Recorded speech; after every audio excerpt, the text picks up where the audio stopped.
Hello and welcome to Inside Eco Devo, an economic development podcast helping Missourians prosper. On this episode, we're talking about the Missouri Technology Corporation, better known as MTC. And sitting down with us is Jack Scatizzi, the Executive Director for MTC. Jack, welcome. Thanks for coming in. Oh, my pleasure. Thanks for having me, Eric. I'm sure there's a lot to jump into with MTC, but before we do that, if you could just give us a little bit of background on yourself. How did you come to be the Executive Director for MTC? I don't know that we have enough time to go into that, but like most people who find themselves in entrepreneurship and innovation, it's a winding path. It's not a linear path. So I'll give you the 30,000 foot view. Born and raised in St. Louis. For those people who are from St. Louis, I went to Lafayette High School, did undergrad at Mizzou, got a degree in biochemistry, which is in the ag school. After that, I went to St. Louis University, got a PhD in immunology.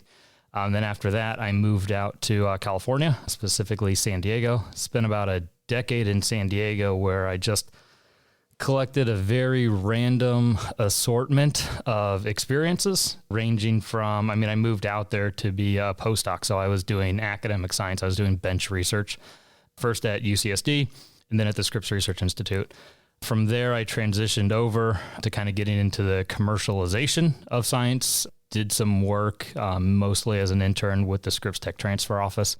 Kind of saw how they licensed technology that was being developed at the Scripps Research Institute and how they were working with startup companies and spinning out companies and things like that. From there, I started working with one of the largest and most active angel networks in the U.S., Techos Angels.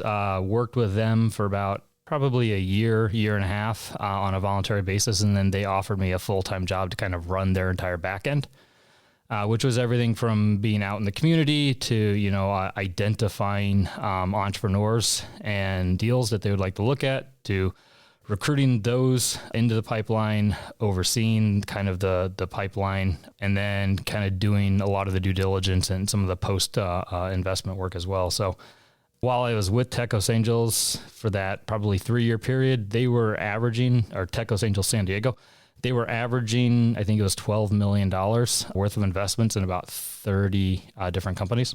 That was a really high deal volume, and that kind of opened my eyes to early stage investing. From there, I held a couple operational roles with some different startups. I think I've raised about $3 million total for 4 different startups that I've held operational roles with. With some partners, launched a seed fund and accelerator. Did that for about a year and a half. And then in about 2018 or so, decided to move back to St. Louis. Spent some time in the St. Louis entrepreneurial ecosystem. Worked with organizations like I-10, Arch Grants, BioSTL, BioGenerator, and then applied for the executive director position of Missouri Technology Corporation. So there's no straight line in that. Incredibly winding path, but it made me a natural fit for this position because I had experience in early stage investing. I had experience in kind of ecosystem building. I had experience working with founders, had experience working with other seed stage investors. And so I kind of had all of the pieces that MTC works in. Okay, well, let's talk about MTC. Yep. What is Missouri Technology Corporation? What happens there? What do you guys do? So Missouri Technology Corporation is a public-private partnership. We are not a state entity or public-private partnership, which gives us some additional flexibility. We're governed by a 15-member board that is appointed by the governor. It does have a handful of set positions. University of Missouri has a representative. The Senate has a representative, and the House has a representative. We are a nonprofit, but we serve a unique role in that we are in the state's budget. So we do kind of operate like a state entity, but we have the flexibility of being a private nonprofit. Our mission is to drive economic development in the state through the advancement of innovation and technology. More specifically, we're really looking at providing support generally from state funding or federal funding sources to catalyze innovation and entrepreneurship with the state in order to lead to outsized economic development impact. So we're trying to help the early stage companies that are leveraging technology and innovation that could grow into large corporations within the state kind of get to their inflection point. We typically work with companies, provide some funding when they're at the 4, 5, 6, and then the goal is to get them to 100, 200, 300 people with strong presence in the state. So that's how we try to leverage the state and federal support into economic development. It is more of a long game than some of the other more traditional economic development activities. And when you're doing that work, what does that work look like when you're working with those examples of how you guys go about meeting that mission? Yeah. So again, great question. We essentially have two main programmatic activities. And these programmatic activities are very interlinked, and I don't think people always think about them as being linked. So the first that we do is our goal is to expand the entrepreneurial capacity within the state. We do that mainly through grant-based support to either universities or to entrepreneur support organizations. And the goal is to leverage state and in some cases federal funding to ensure that every entrepreneur in the state has the resources, whether that's place to work, whether that's mentorship, whether that's any resource that they may need in order to grow their business. It's our job to make sure that those resources are available to the state's entrepreneurs and that those resources are available to any entrepreneur in the state, no matter where they're located. Again, we do that through grant-based support. Over the past decade or so, we've provided grant-based funding to, I think it's 60 organizations and over $30 million worth of grants. So, I mean, that's a pretty significant amount of grant funding. The other programmatic aspect that we do is we run a state-sponsored venture capital program. So we actually provide direct funding to the state's most promising entrepreneurial endeavors. Again, those that are generally seeking venture funding, those that are going to be more higher growth potential, those that are going to be leveraging some type of proprietary innovation or technology. And the way that the two actually intermingle is kind of interesting. By expanding the state's entrepreneurial capacity, we then get better investment opportunities in the state. By getting better investment opportunities in the state, our state-sponsored venture capital program will return higher returns. So we'll make more money off of our investments.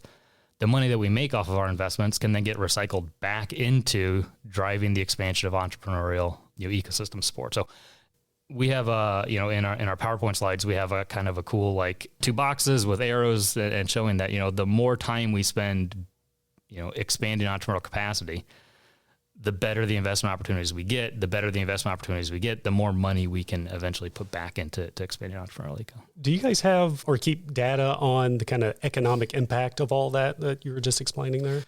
Yeah, so we do.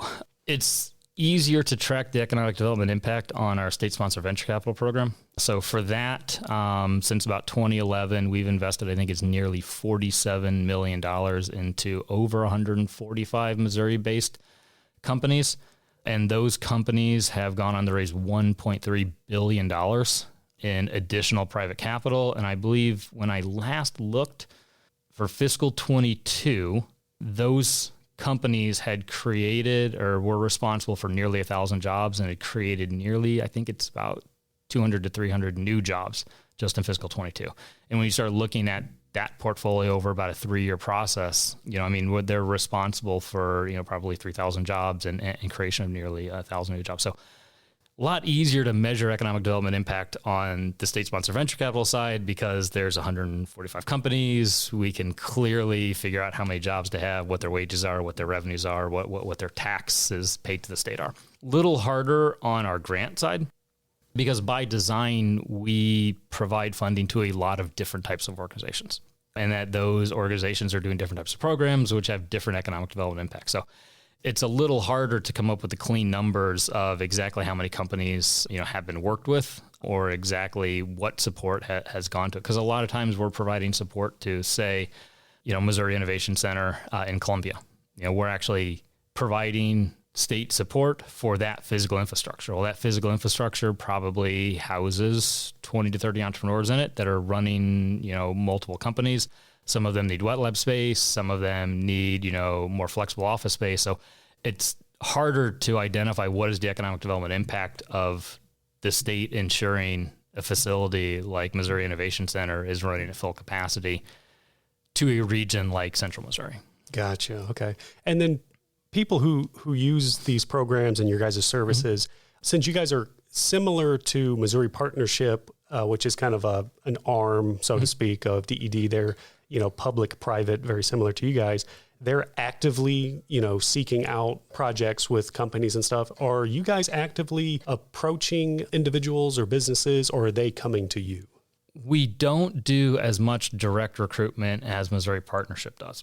And the reason for that is we strive to maintain an equal and competitive playing field for all of the state's entrepreneurs. So we more broadly market our programs, and we work very closely with those entrepreneur support organizations and physical infrastructures that we've provided funding to through our grants to make sure their entrepreneurs are aware of our programs. But we've shied away from the direct recruitment because we do want our programs and our state and access to our state and federal funding to be available and equally accessible to every entrepreneur in the state. So it's a little bit of a fine line how we do that. We usually prefer to work with our partner organizations and have them do the recruiting on our behalf.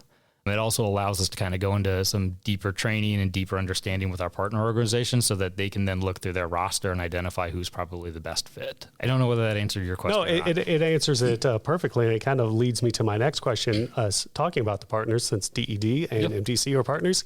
Can you talk about that partnership and then maybe how it kind of dovetails into that previous question? Yeah. So, and I think, you mentioned Missouri Partnership, and I think this is when I first started as the executive director, as you can tell from my intro, I have no real experience in economic development. I had no real experience in, public sector. So when I first started, our chairman was Jason Hall, who's got a long history with MTC, and he now runs Greater STL in St. Louis. He told me something that has stuck with me this full time, and it's like really simple, but until someone points it out to you, it's not obvious. When you're looking, whether it's on a local level, so either, county or city level, or on a state level or on a national level, there's only 3 ways to create a new job. So the first is you can work with the businesses within your region and help them expand their capacity. And if they can expand their capacity, they can add more employees. And that's what DED does. DED does a great job at working with the businesses already in the state to make sure they've got the resources and everything, possible, whether it's, grant funding, whether it's One Start, whether it's the regional engagement team, or whether it's the tourism industry with everything that tourism is doing, to make sure that they have everything they need to be at full capacity and to be employing as many people as they possibly can employ. So that's the first kind of bucket. The second bucket is you recruit a new job. And that usually involves going to a region outside of your region, finding a business and recruiting them to your region. And that can either be moving the entire business, or that can be putting in a new division, or that can be putting in a new site or something like that. And that's what Missouri Partnership does. And Missouri Partnership is very good at that. Their job is to recruit new businesses to Missouri. The third way to create a job is to actually create it from scratch, build a brand new company. And if you build a brand new company, well, then that is a new job. And that's where MTC comes in. And so that's kind of how we work in partnership, is if there are 3 ways to create a new job in the state of Missouri, all 3 of those organizations, DED, Missouri Partnership, and MTC, need to be working together.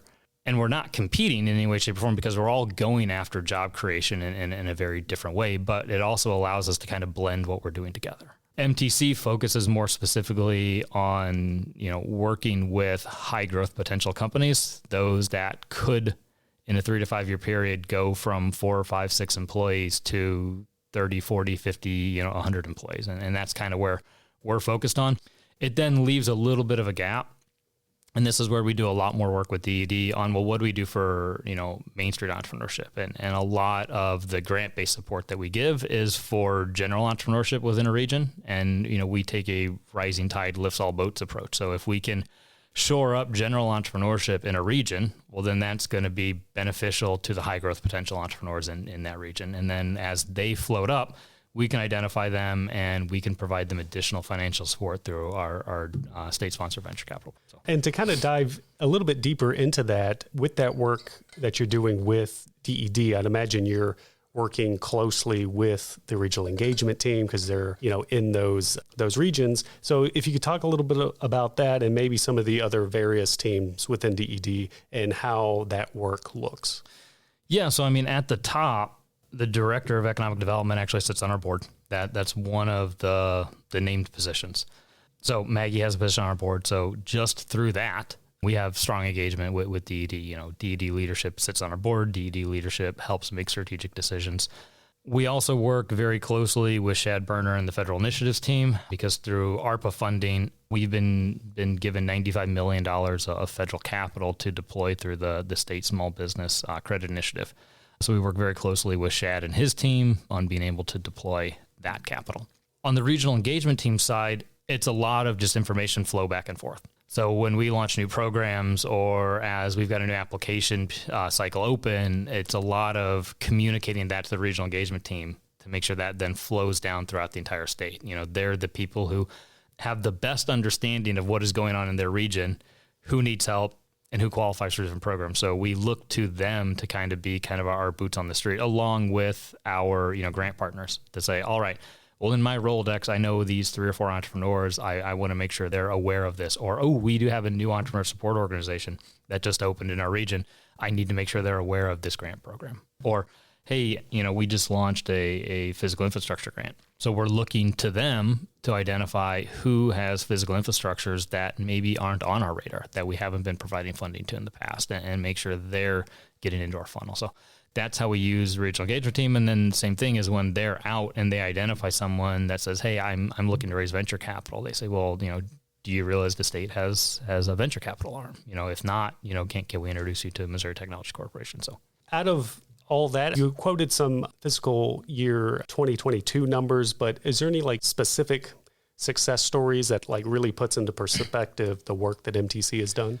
Yeah. So one of the most highly visible success stories is Benson Hill out of St. Louis.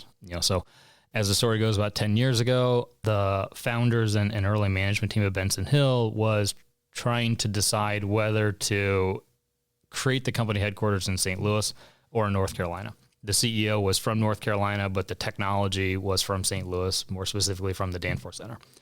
There were a handful of organizations, MTC being one, Biogenerator being another, I think, St. Louis Archangels, who stepped up and said, well, we'll provide your first $500,000 of funding if you put your headquarters in St. Louis. And the CEO said, well, sure, North Carolina isn't coming to the table of capital. If Missouri's, able to come to the table of capital, we'll put our headquarters in Missouri. Fast forward almost a decade later, Benson Hill opened, I believe it was a $250 million headquarters on the 39 North campus in Creve Coeur in St. Louis, and was, I think, at about 150 employees and looking to hire up to the 250 to 300 range. And within a couple of months of that, they completed a reverse merger and are now a publicly traded company on the New York Stock Exchange. We are one of the few state-sponsored venture capital programs who made a seed investment in a company that then went public on public exchange. That's got to be exciting, right? Yeah. So, when you look at economic development impact, we were able to participate and provide funding for probably 5 or 6 years of the company through 3 or 4 rounds. And then we essentially got them to the point where Google Ventures came in and started a leading round. And at the time, Benson Hill was Google Ventures' only non-coastal investment. So think about that. Google Ventures' one non-coastal investment was in an ag tech company based out of St. Louis.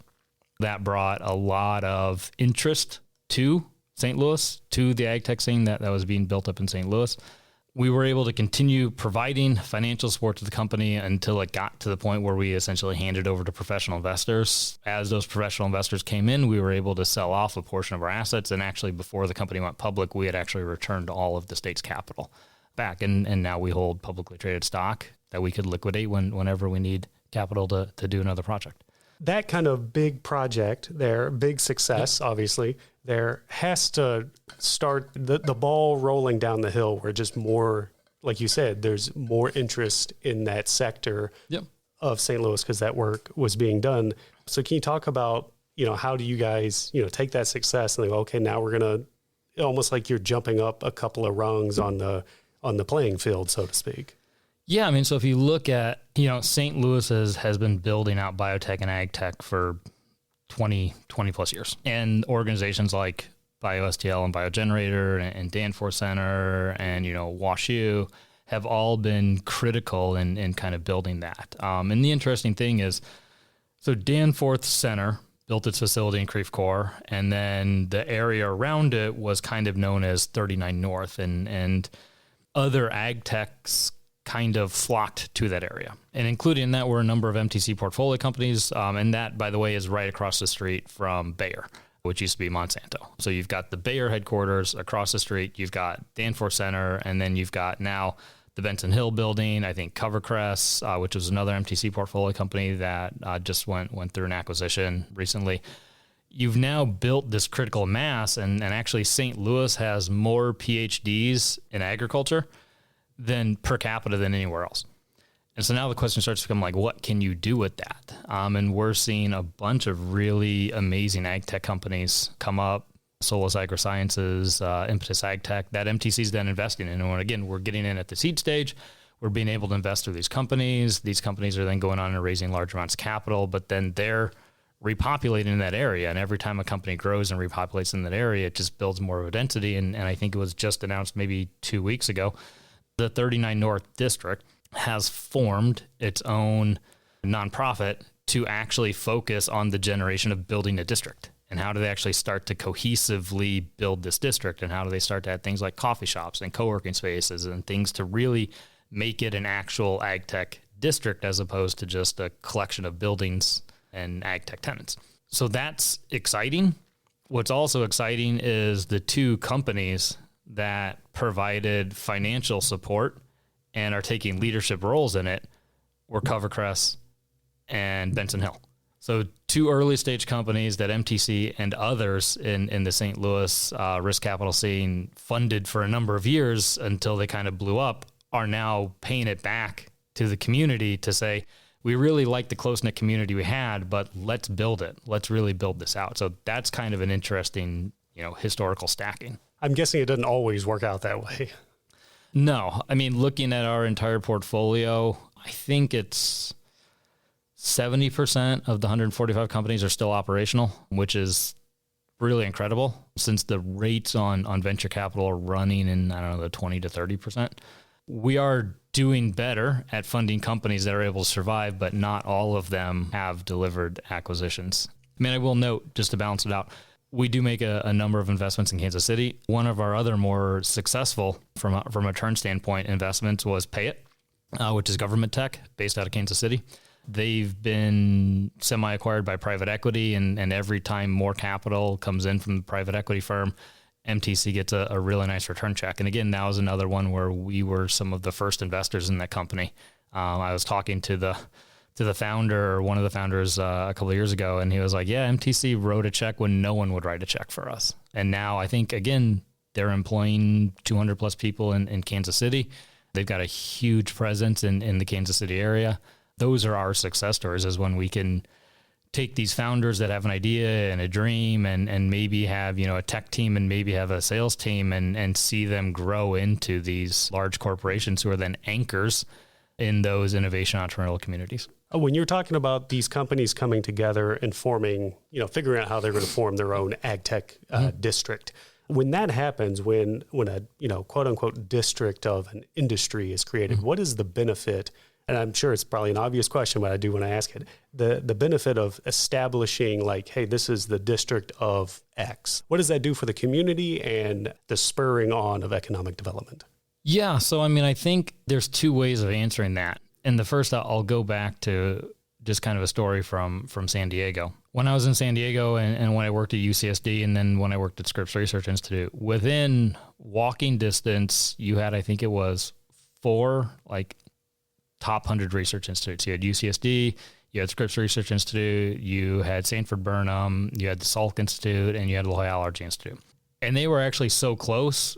When we were at the Scripps Research Institute, we would actually go to Sanford Burnham to use their cafeteria because their cafeteria was better than our cafeteria. That's how close. And then again, at San Diego, it's always perfect walking weather. When you congregate that high of a density of like-minded people, interesting kind of collaborations and innovations kind of work their way out. I think that's kind of the beauty of building a district, is if you take a place like St. Louis, and as St. Louis was building an ag tech scene, and there was a lot going on in ag tech in St. Louis. Well, how do you make sure it's all going on in the same area?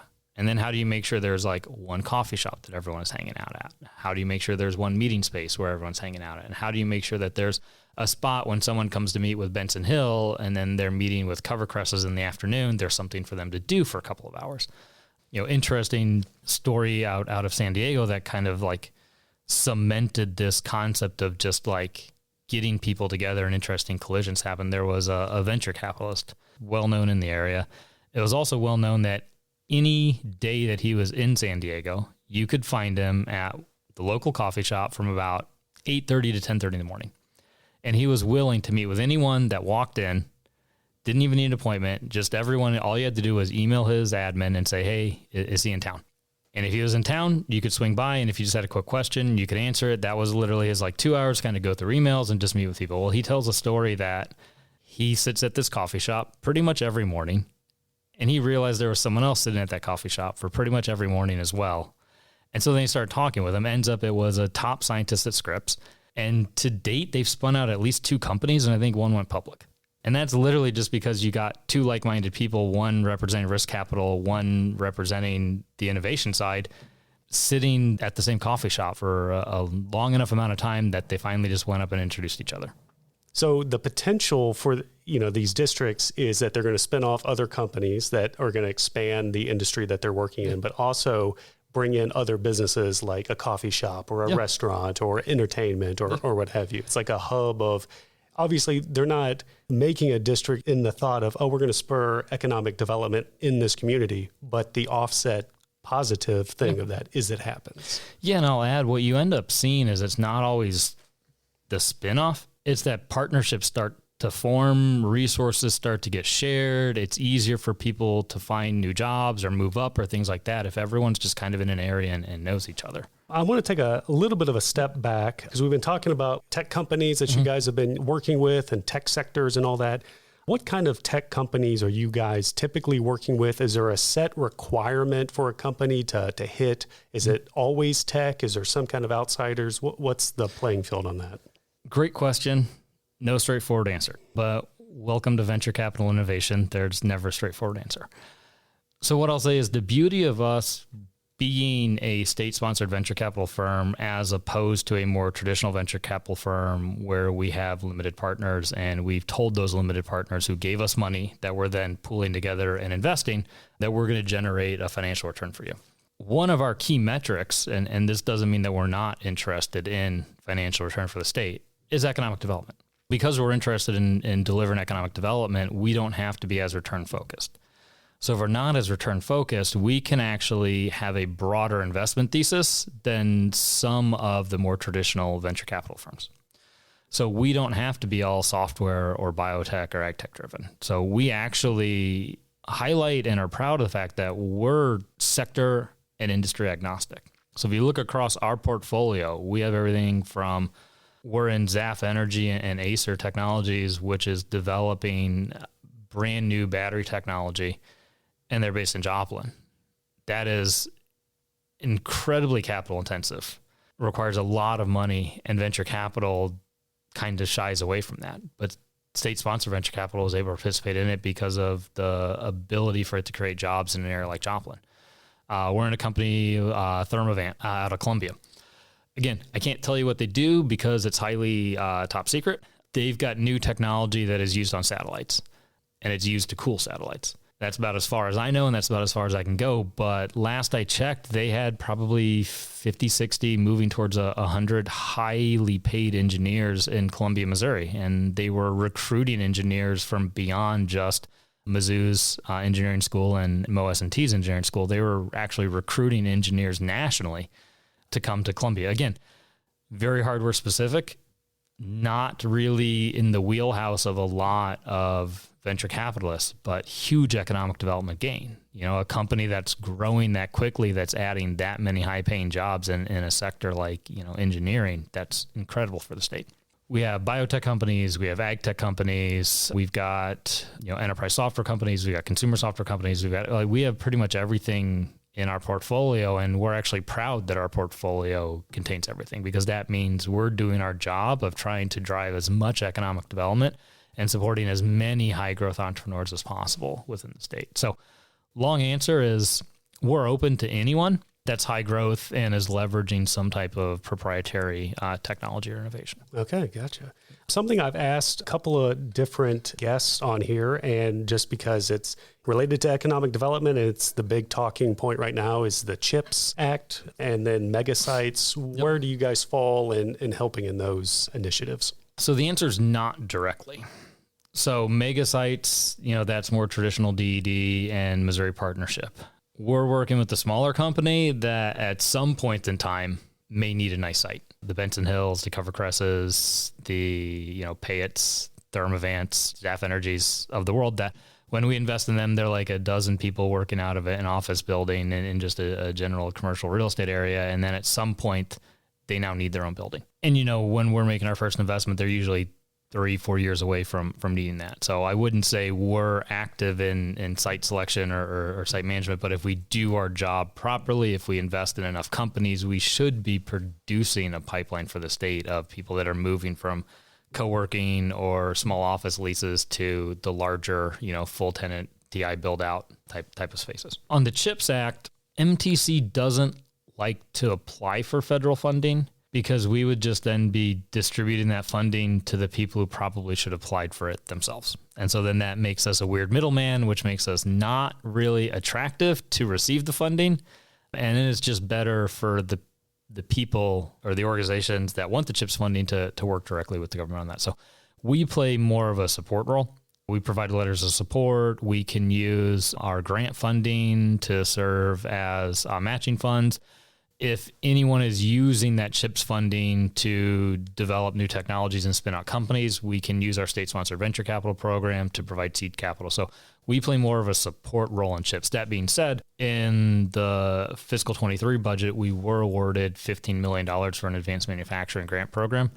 Through that, we awarded, I think it was just under $10 million to the API Innovation Center in St. Louis. They're developing new technology to develop the active pharmaceutical ingredients, which are critical to the development of drugs. And right now, most of those are made offshore in China. And so they're trying to develop pathways and processes to scale up some critical APIs for some cancer drugs and things like that we need to make sure we have the ability to develop those onshore.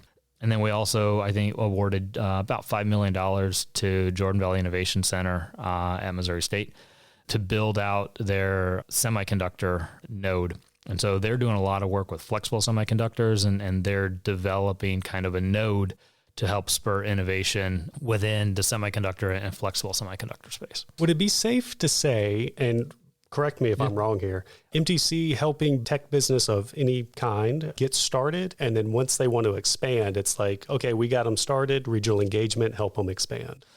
Yes. I mean, I think when you look at where we play in lifestyles, and so if we take a step back and if we look at our state-sponsored venture capital program, so right now there are 3 sub-programs in it. We've got Tech Launch, which is investments up to $100,000 and usually targeting pre-seed investments. We've got our seed capital fund, which is up to $500,000, generally targeting seed stage.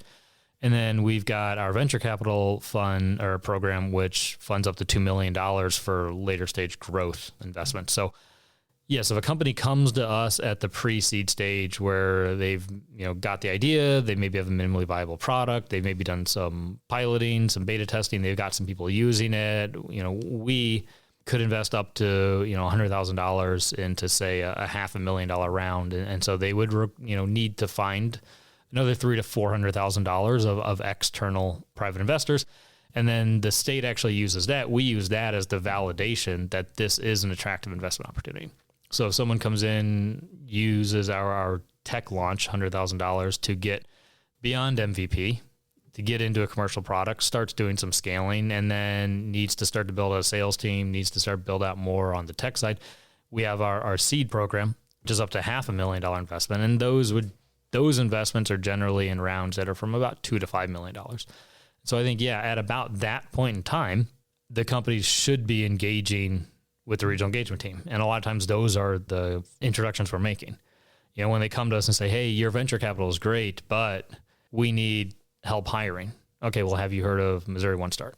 Oh, well, we need help with business grants. All right, well, have you looked at the federal initiatives team? Have you looked at, all of the other grant programs? And a lot of times that's where we are then facilitating that introduction to the regional engagement team. And we're saying, hey, here's the regional engagement team in your region. You should be building a relationship with them. They should know who you are, and they should be letting you know when there are opportunities within the region. So I do think it does kind of seamlessly kind of work together in that we're kind of working at a stage where it's probably too early for the regional engagement team to get in, but at some point the regional engagement team needs to be aware of the company so that DED can provide additional support to the company as it grows. Are you ever working with individuals who, they haven't formed a business yet of any kind? They just say, hey, I have this idea, but I don't really have anything substantial yet. Are you guys working with people like that? Not directly. And that's usually where we then tell them to go work with one of the organizations we funded through our grant program. And again, this is how things all kind of connect. So if we've done our job and if we've expanded the entrepreneurial capacity in the state, any entrepreneur in the state should be able to find the resources that they need. And so when someone comes to us and says, hey, I'm interested in venture capital, but I just have an idea, our answer is usually, well, what region are you in? All right. Here's the places and people you should be talking to in that region. Come back to us in 18 to 24 months. Gotcha. Okay. Switching gears just a little bit. What work is MTC doing right now in this in this present moment?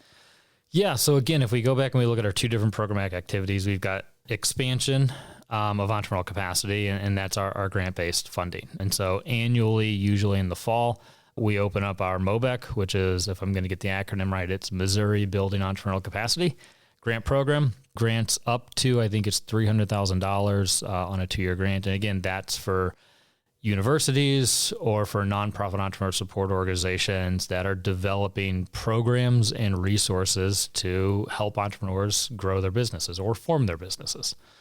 We just, probably 2 weeks ago, launched a new grant program called our Physical Infrastructure Grant Program. And this is where we're providing, I believe, up to $200,000 in funding, 1-year grants, for nonprofits and economic development focused organizations that are operating physical infrastructure. And so we last year published Catalyzed Innovation Report, which was the culmination of a strategic initiative run by MTC and consultant economy partners out of Ohio, kind of looking at identifying the challenges that the state would need to overcome in order to accelerate the growth of our innovation entrepreneurship and in order to surpass most of our peers and become a leader in Midwest in innovation and entrepreneurship. One of the challenges that they identified is that there are pockets where entrepreneurs have strong access to resources, including physical infrastructure, but there's a lot of areas in the state where entrepreneurs don't have access to physical infrastructure. And, when you're thinking about, like you just said, the entrepreneur who has an idea,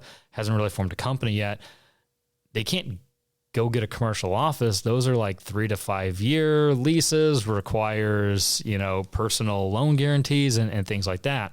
So this is our attempt, and this is a pilot, looking to expand it moving forward to make sure that entrepreneurs throughout the state have access to flexible physical infrastructure.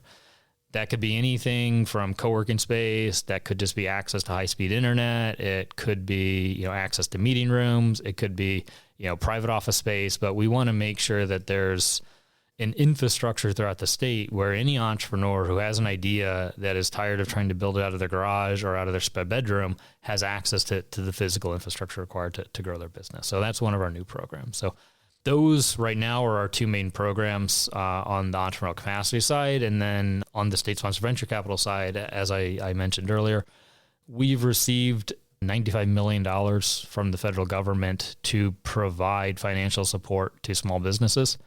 We're putting probably 2/3 of that into our state-sponsored venture capital program, our IDEA Fund, to be deployed over the next 8 years or so. And we're working to identify some other partners to kind of deploy that other third of capital that's going to be more targeted towards Main Street businesses, so not high-growth technology companies, more traditional small businesses, but it's going to be very specifically targeted to underrepresented founders and rural entrepreneurs. With the work that's happening right now, if there's a company out there that's listening to this episode and they're like, I want to take part on that, how do they get involved with you guys to do that? Is there anything they need to know going in?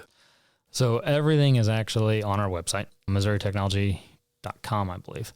We've got pages dedicated to each program, when programs are open, we've got grant guidelines, and we've got applications available. So everything you should need to get a basic understanding of the programs and whether you're eligible or whether it even aligns with what you're looking for is available online.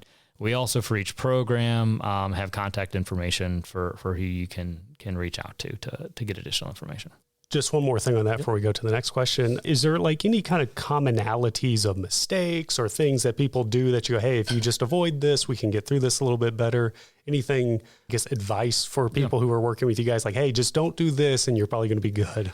So on the grant side, I think the biggest thing we see is people don't think through the narrative of the grant proposal. And so as someone in marketing and communications, you'll appreciate this. Like if you haven't been able to clearly define the problem within your region, and then if you haven't been able to align your solution with that problem, and then if you haven't been able to provide evidence as to how your program, project, organization is successfully addressing that problem, that's when grant proposals don't score very well. So it may be a region that we would like to provide funding to. It may be an organization that we like and believe in, but if you don't build the right narrative that kind of brings in problem, solution, data, traction, whatever you want it to be, it's hard to be competitive compared to the other organizations that are submitting applications. And then it's kind of a similar thing on the state-sponsored venture capital side. I would say the two biggest things we see is, companies are applying for venture capital funding, not really understanding what venture capital funding is, or not really having thought through whether venture capital funding is the right way to fund their business.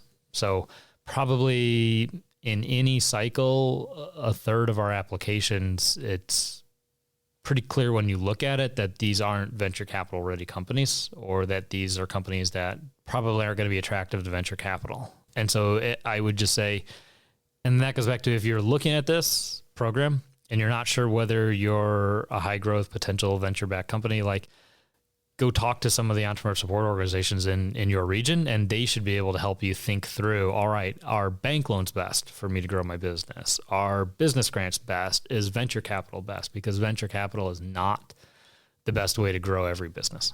So that's kind of the first one. And then the second is going back to kind of the same narrative. Like if you can't clearly identify the problem you're solving, how your technology solves it, and then be able to show some type of traction, it makes it very hard for that to become a compelling investment opportunity. Okay, good tips for anybody listening out there.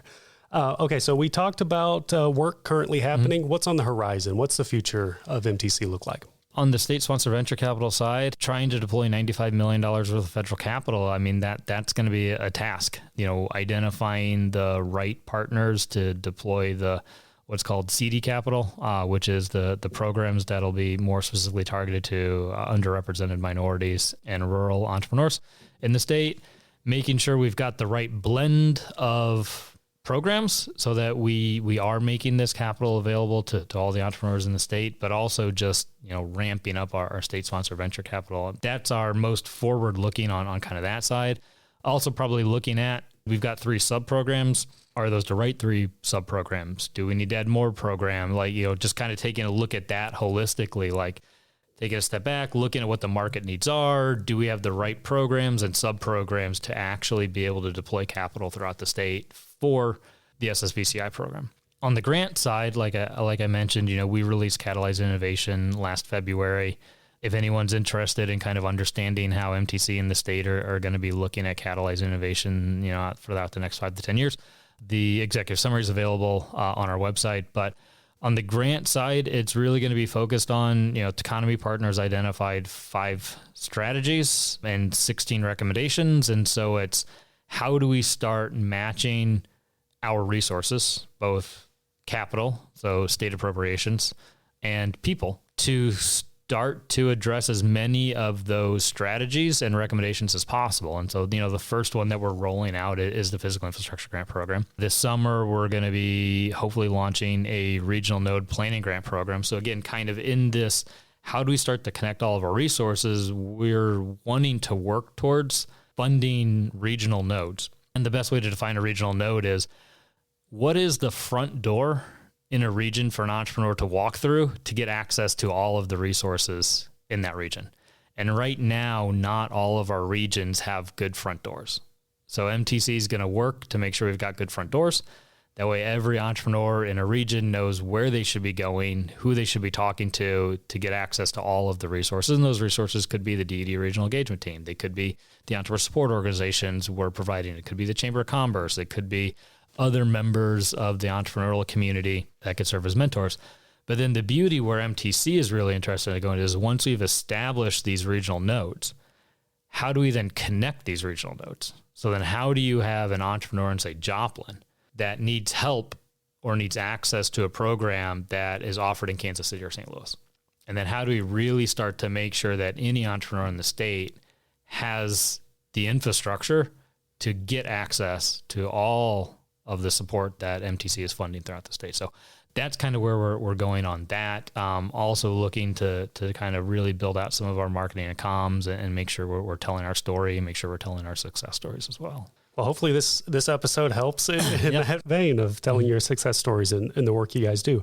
I have one last question here that wraps us up. But before I do that, we've covered quite a lot with MTC. Yeah. I just want to open the floor to you. If there's anything we missed that you think people should know. No, I mean, I think we've pretty much covered everything. I mean, just at the 30,000 foot view, MTC is highly focused on driving economic development through the support of innovation entrepreneurship. We are more focused on high growth entrepreneurship opportunities, and that's with our state sponsored venture capital program. But we try to make sure our entrepreneurial support through our grant programs does kind of cover all entrepreneurs and does provide a general level of support for any entrepreneur in the state, not just high growth entrepreneurs. Here at the department, and I know MTC, not DED proper, but you're, one of our sister organizations, one of our partners. So I think it's apropos to have this motto kind of associated with you guys as well. But the department's motto is helping Missourians prosper. Mm-hmm. So the work that MTC does, how does that fulfill towards that mission? So I think if we just kind of boil things down to the most basic, prospering is having a job. Going back to the previous conversations, there's 3 ways to create new jobs in the state. DED is working on ensuring companies currently in the state have maximized their operational capacity so that they can be offering as many jobs as possible. Missouri Partnership is recruiting new jobs to the state, and then MTC's job is to make sure there's a new batch of companies, constantly being created. And I think as Mo SourceLink kind of has been tracking new job growth creation in the state over the past 3 or 5 years. And it's something crazy, like 80% of the new jobs in the state over the past 5 years have been from startups. And startups are defined, I think, as new companies less than 3 years old that have below a certain number of employees.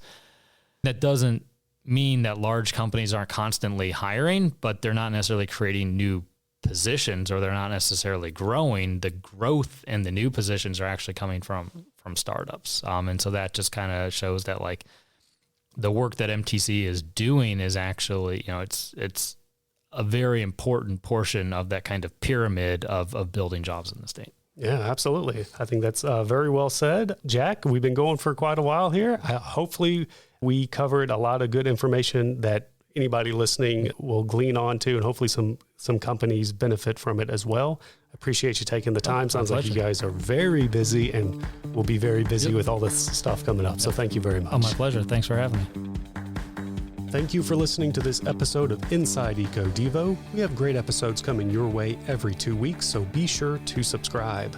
Also, we want to hear from you, our listeners.